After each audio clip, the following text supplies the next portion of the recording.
At every stage of our lives, we make decisions that will profoundly influence the lives of the people we're going to become. And then when we become those people, we're not always thrilled with the decisions we made. So young people pay good money to get tattoos removed that teenagers paid good money to get.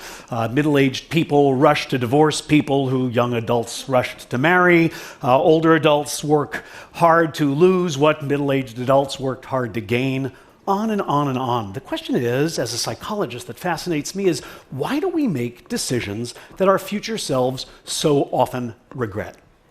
Now, I think one of the reasons I'll try to convince you today is that we have a fundamental misconception about the power of time. Every one of you knows that the rate of change slows over the human lifespan, that your children seem to change by the minute, but your parents seem to change by the year. But what is the name of this magical point in life where change suddenly goes from a gallop to a crawl? Is it teenage years? Is it middle age? Is it old age? The answer, it turns out, for most people is now, wherever now happens to be. What I want to convince you today is that all of us are walking around with an illusion that history, our personal history, has just come to an end, that we have just recently become the people that we were always meant to be and will be for the rest of our lives. Let me give you some data to back up that claim. So here's a study of change in people's personal values over time. Here's 3 values. Everybody here holds all of them, but you probably know that as you grow, as you age, the balance of these values shifts. So how does it do so? Well, we asked thousands of people. We asked half of them to predict for us how much their values would change in the next 10 years, and the other is to tell us how much their values had changed in the last 10 years. And this enabled us to do a really interesting kind of analysis, because it allowed us to compare the predictions of people, say, 18 years old to the reports of people who were 28, and to do that kind of analysis throughout the lifespan. Here's what we found. First of all, you're right. Change does slow down as we age. But second, you're wrong, because it doesn't slow nearly as much as we think. At every age from 18 to 68 in our data set, people vastly underestimated how much change they would experience over the next 10 years. We call this the end of history illusion.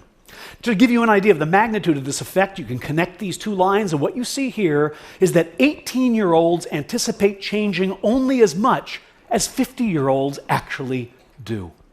Now, it's not just values, it's all sorts of other things. For example, personality.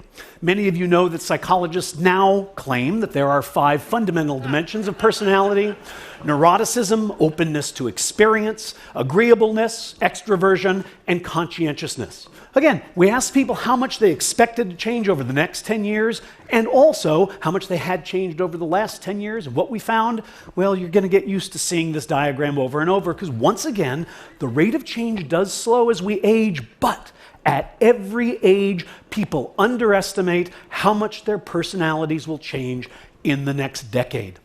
And it isn't just ephemeral things like values and personality.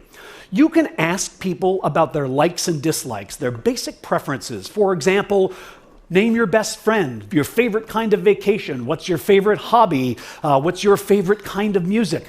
People can name these things. We ask half of them to tell us, do you think that that will change over the next 10 years? And half of them to tell us, did that change over the last 10 years? And what we find, well, you've seen it twice now, and here it is again. People predict that the friend they have now is the friend they'll have in 10 years. The vacation they most enjoy now is the one they'll enjoy in 10 years. And yet, people who are 10 years older all say, that's really changed.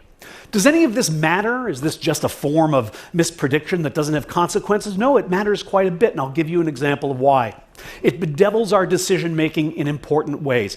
Bring to mind right now for yourself your favorite musician today and your favorite musician 10 years ago. I put mine up on the screen to help you along. Now, we asked people to predict for us, to tell us how much money they would pay right now to see their current favorite musician perform in concert 10 years from now. And on average, people said they would pay $129 for that ticket. And yet, when we ask them how much they would pay to see the person who was their favorite 10 years ago perform today, they say only $80. Now, in a perfectly rational world, these should be the same number, but we overpay for the opportunity to indulge our current preferences because we overestimate their stability. Why does this happen? We're not entirely sure, but it probably has to do with the ease of remembering versus the difficulty of imagining. Most of us can remember who we were 10 years ago, but we find it hard to imagine who we're going to be. And then we mistakenly think that because it's hard to imagine, it's not likely to happen. Sorry, when people say, I can't imagine that, they're usually talking about their own lack of imagination and not about the unlikelihood of the event that they're describing. The bottom line is, time is a powerful force. It transforms our preferences, it reshapes our values, it alters our personalities. We seem to appreciate this fact, but only in retrospect. Only when we look backwards do we realize how much change happens in a decade. It's as if, for most of us, the present is a magic time. It's a watershed on the timeline. It's the moment at which we finally become ourselves. Human beings are works in progress that mistakenly think they're finished. The person you are right now is as transient, as fleeting, and as temporary as all the people you've ever been. The one constant in our life is change. Thank you.